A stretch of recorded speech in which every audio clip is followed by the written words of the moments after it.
Salut à toutes et à tous. Si vous avez vu l'épisode 7 de la saison 7 de Game of Thrones, vous n'avez pas pu louper cette scène. Viserion, le dragon qui a été transformé en dragon de glace par les marcheurs blancs, est en train de faire fondre le mur en 2 temps, 3 mouvements. La question qu'on se pose aujourd'hui, c'est quelle puissance ça demande?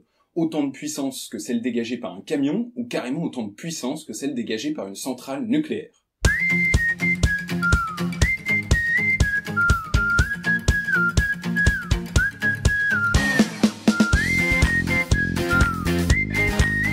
Alors, pour pouvoir connaître la puissance du dragon Viserion, on va avoir besoin de faire quelques suppositions. Si on a bien lu les bouquins, on sait que le mur, il a été construit par des géants, il est composé à la fois de pierre et de glace. Nous, on va se dire que le mur, il est composé que de glace, ça sera beaucoup plus simple. Et puis on va se dire que le dragon, il est en train de cracher des flammes. Alors, vous allez me dire, les flammes sont bleues. Mais les flammes bleues, on en voit aussi dans la vie de tous les jours. Par exemple, sur les cuisinières au gaz, souvent les flammes sont bleues. En fait, ça dépend tout simplement de la nature du gaz qui est en train d'être brûlé et de la température. Donc, on a un mur de glace qui est en train d'être fondu en apportant de la chaleur. Pour savoir quelle puissance est dégagée par le dragon, on va avoir besoin de 2 choses. D'abord, combien de glace est-ce qu'il est en train de faire fondre, et puis, combien ça demande d'énergie de faire fondre de la glace. Alors d'abord, la quantité de glace que Viserion est en train de faire fondre. Pour ça, il va falloir qu'on prenne un peu des mesures des trous qu'il est en train de creuser dans le mur. Il y a une scène qui est très très bien pour ça, où il est en train de cramer le mur juste à côté de l'escalier. Et par chance, il y a une autre scène où on voit les personnages en train de se tirer vite fait en descendant l'escalier. Donc ça nous permet d'avoir à peu près la hauteur d'une volée de marche. Là, si on évalue, c'est à la louche 2,50 m, il y a une dizaine de marches. Donc, si on revient à la scène précédente, on voit que la flamme de Viserion, c'est à peu près 3 volées de marche, donc ça doit faire dans les 7 mètres, 7 mètres et demi. Et puis, si on regarde un peu image par image, on voit la vitesse à laquelle il va. J'ai mesuré, c'est environ 2 mètres par seconde.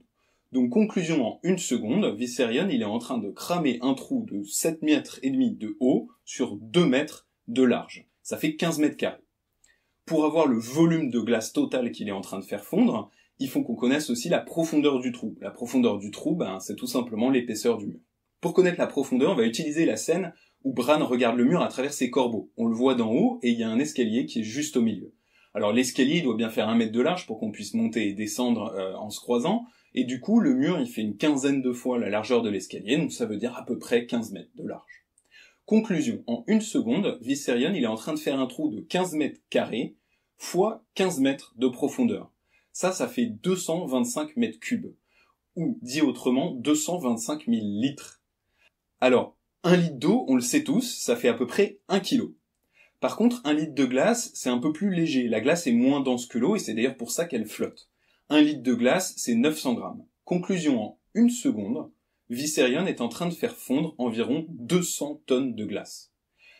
Pour arriver à la fin de notre étude sur la puissance qui est dégagée par Viserion, il faut encore qu'on sache combien d'énergie ça demande de faire fondre une tonne de glace. Donc là, on est au niveau du mur. Si je regarde un peu Beric et Tormund, ils ont l'air de se les cailler assez violents. Genre mon pull, il va pas suffire. Donc je me dis qu'il doit faire à la louche moins 20 degrés. Conclusion, pour faire fondre de la glace, il va falloir la faire chauffer de moins 20 degrés à 0 degrés.